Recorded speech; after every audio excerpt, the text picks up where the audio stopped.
Welcome to PowerViz. Do you want your PowerViz heat maps to go beyond just looking pretty? In this tutorial, I'll show you how to apply dynamic color formatting using a DAX measure inside the heat map by PowerViz, so your visuals tell compelling, data-driven stories. Let's bring your data to life. Imagine this. You're analyzing yearly sales performance across regions, and you want to instantly highlight which regions are outperforming or underperforming compared to the average. Instead of static colors, let's use colors based on a DAX measure to dynamically color each cell based on performance. Here's a simple data set.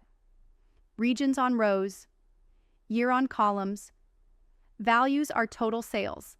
I've already added the heat map by PowerViz visual to my Power BI report and plotted the data. Let's first create a measure that checks if a region is above or below the average for the selected year and return the hex code based on our requirement. This categorizes performance into green, orange, or red.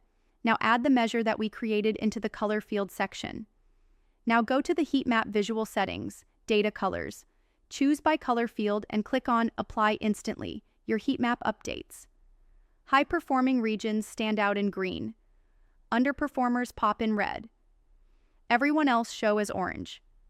Now, your viewers can instantly spot outliers, trends, and focus areas all at a glance. This approach combines visual storytelling with logic-based color cues, helping decision-makers focus on what matters without decoding numbers manually.